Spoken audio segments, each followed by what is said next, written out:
Part 2, Federal and Professional Mandates. So in this next segment, I want to go through some of the federal and professional standards, which speak to the librarian's role in literacy instruction. And while some of this material is admittedly kind of dry, it's actually what motivated me to want to do a PD on literacy in the first place. You see, when the Every Student Succeeds Act, ESSA, was signed into law at the end of 2015, there was a lot of press about it because of its defined funding for school libraries, which was very exciting. And so I started to read about it more, and then I actually looked at the legislation itself and realized that ESSA is actually about way more than just defined school funding. First of all, ESSA gives funding to effective school libraries, quote unquote. So, what exactly constitutes an effective school library program? It turns out this will have to be defined by each state. But in short, to me, this is another case of there's no free lunch. That is, we school librarians have to continually justify our jobs and justify our importance to student learning in order to receive funding or support of any kind. And as we've talked about, and as you guys already know, the best way to demonstrate our importance is through collaboration with our classroom teachers. In reading through the ESSA legislation, I found that ESSA actually gives us a major leg up in this area, because in Section 2224 of the legislation, it allocates funding for providing time for teachers and other literacy staff as appropriate, such as school librarians or specified instructional support personnel, to meet to plan comprehensive literacy instruction. Now, it could be that you are already working in such a capacity in your schools, and if so, I am thrilled to hear that because that's the way it should be. But I know that this is not always happening in our schools.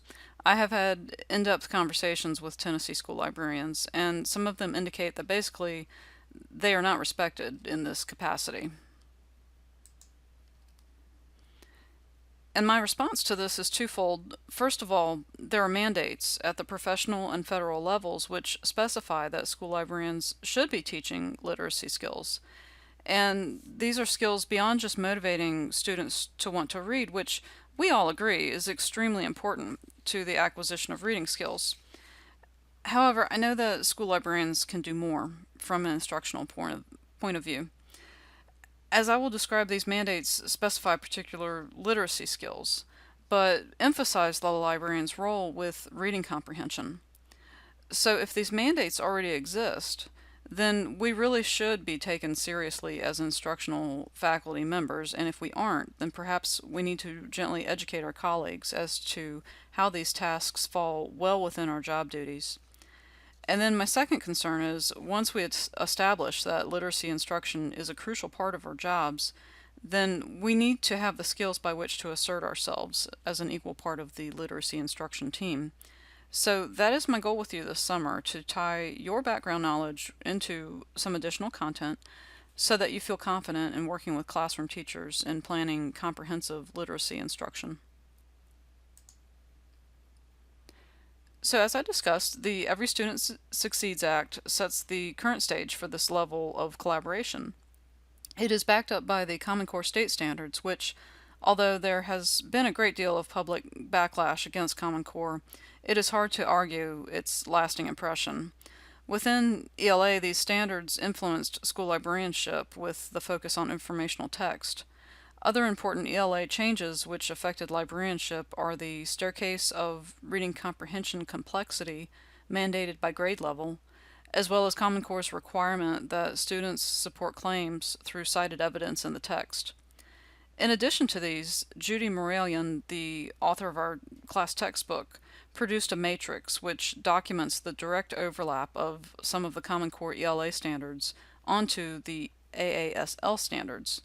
She found 14 individual standards matches, and I've included a copy of this matrix under the module for this week's classwork if you would like to read more. But in all, between ESSA and the Common Core ELA standards, we have plenty of evidence of federal mandates which demonstrate our importance to planning school-wide literacy curriculum. So what about professional mandates? The AASL is very clear about our role in assisting with literacy instruction, and specifically in the area of reading comprehension strategies. Two publications in particular describe the librarian's literacy instruction role. The first is the 2009 position statement on the school library media specialist role in reading, which states, the school librarian has a key role in supporting print and online reading comprehension strategy instruction in collaboration with classroom teachers and reading specialists. School librarians co-design, co-implement, and co-evaluate interdisciplinary lessons and units of instruction that result in increased student learning.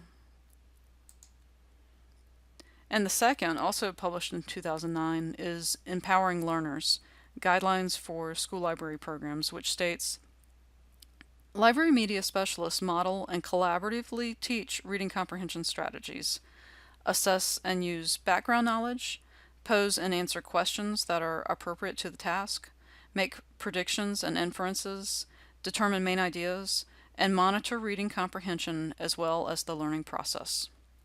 Fortunately, Judy Moran has written a fantastic guide on how school librarians can teach to all of these comprehension strategies, and I'm so glad we can go through this book together. I wish we could cover more information this summer. However, we will be covering 5 very important reading comprehension strategies, and I hope you are inspired to read through some of the other chapters on your own. So in all, I hope I've shown that the school librarian's literacy instruction roles transcend a mere support role.